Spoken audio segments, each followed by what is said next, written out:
participating in this exhibition. If you have any questions about any of the work or the process behind the work, ask away. Just name the artist you want to question. Interrogate. There's a question. I'm curious, Kelly, you mentioned that piece there, the rabbit-headed figure, was intended to be part of a series that you're creating, and I just wondered if you could speak to those, because there's two very intriguing pieces that are obviously part of that series. Yes, yes. Yeah. So I'd love to hear a little bit more if you're comfortable sharing at this point. Yeah, it's a developing series, so I don't really start with a plan. Things happen. This little lady appeared as I was working on it, and I was working on another drawing at the same time. So I'm usually working on a couple at the same time, and then the other one that I was working at the same time as this one isn't here, but I kind of develop a conversation between them, and then it became this, and then I continued. So I think I have 7 of these large drawings, some on board, some on paper, in my studio right now, and they're all kind of the same subject matter. I'm exploring the idea. I'm still waiting to see what it comes. As I worked on it, it became the Tales of the Forgotten Child series. And it's kind of hard to talk about because I learn about it as I do it. So I don't really know what the Tales of the Forgotten Child is about entirely, but it comes to me as I work. So next time I might be able to tell you more. Well then, because I had the privilege of hearing a little bit more about the piece that's hanging there, and you wouldn't know from the description, so I just wondered if you're comfortable sharing. About Shelter? I don't know the name of it, that one there. The hanging piece? Yes, like, yeah, it's called Shelter. Shelter. Yes, I could talk about that. That piece came out of a period of time when I was helping take care of a family member who was suffering from extreme anxiety and was hospitalized for a period of time. And it was my grandmother, and I was spending the nights with her, and my mom was spending the days. She had to have someone with her the whole time. And then we had to record everything. Any medication she took, her blood pressure, when she slept, when she didn't, and it just all that general information. And then after we moved through it and she recovered, I was reflecting on what an intimate period of time it was to be with her, especially through the night. It felt particularly intimate, and I was thinking of a way that I could express some of that experience, and how I really wanted to create a way to show the care, the kind of the environment I wanted to create for her. At the same time, I was studying about weaver birds and their nesting technique, and they build these nests that are kind of these hanging things. And so I thought, I'll make a nest for my grandmother. And I was thinking about how birds, the nesting material is collected from their environment. So I cut the collected data that I had written down, I cut it into strips and knit it together into this form. And then there's an IV bag inside, and that's the tubing that comes down. And that was because I was thinking about the hospital experience and how devoid of kind of nature the hospital feels. And also how the hospital is only there because we are nature. Because our bodies, are nature, and they go through different processes just like nature. And so I was kind of thinking of that. So I put the IV bag in the nest. Well, I built the nest around the IV bag actually. And then when I first showed that work, I had a series of photographs that were sometimes I had the nest hanging in a natural environment, And I also had images of it hanging like an IV bag beside a hospital bed. And that's the original show of that work was with those images. And it's called Shelter. Yeah, and you can read, like there's little things when you look at the little pieces of paper that are hanging out, you can see that there's different information on there, medications and blood pressure information. Thanks for asking. Oh, it's a beautiful That piece. is beautiful. Thank you.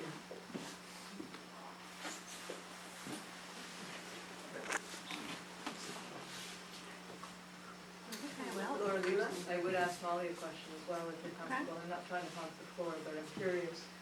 I did a workshop with Alan Fabulous this weekend, and we worked in acrylic.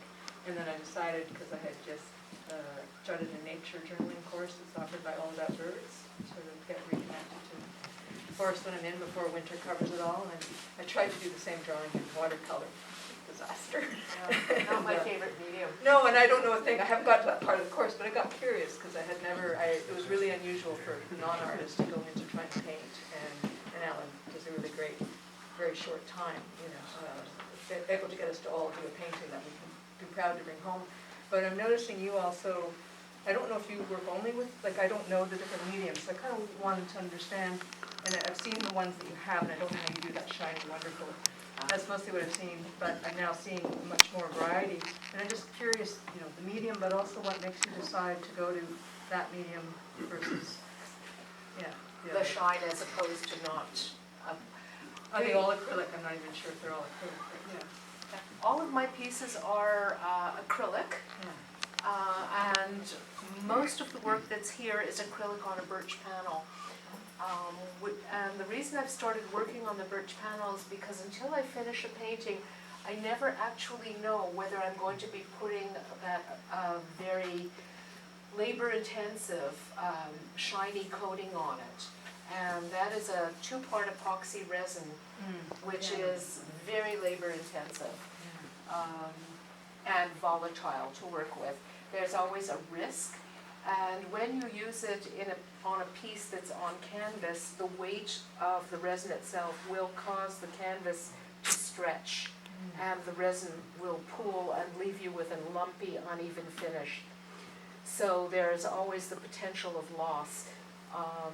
I can make that less by working on a rigid substrate. So I am working on the birch panels. The painting itself tells me whether it needs to have that finish or not. It just depends on the depth of color in the piece. If it's extremely dark, it does better with the shiny finish. If it's a paler painting, the shine will create a barrier between the viewer and the painting and be just too reflective.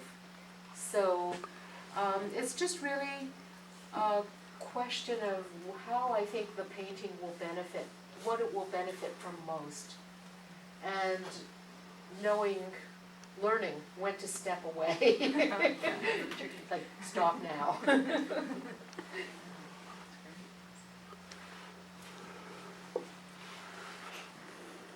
Okay, well, thank you, everybody. There's no more questions. Let's carry on. Oh, I do have a question. oh, good. I'm sorry. Well, you know what? It's fine. Like, I got it. I caught your vibe. About the touchstone. Can I know more about that? That's Robin. there you go, Robin. You're up. Why are we able to? The touchstone is something that I developed. The tendency is people want to touch soapstone sculptures. They look and draw you in. So it's sort of an opportunity for people to see. In the piece that I've selected, it's been sanded enough to be very smooth in one part, a little rougher on the rest.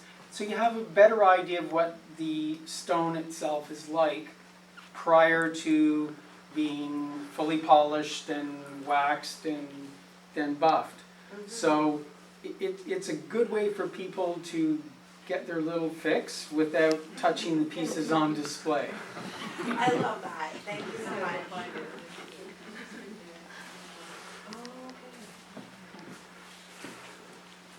Okay. Anybody else? Leila, I'm just curious, you used to do much more abstract painting, and just your techniques evolved, I know that over the time, but does that previous, more spirit, like they felt more like energy paintings, how does that play into your landscapes? Is there a way that you? Well, I think that the energy type of stuff is still there, and I got into doing pastels about 1.5 years ago, so it's totally changed. I used to be, no, not really, no, I was mostly using oils, and I didn't do landscapes. In fact, I was a judgy, do landscapes, and,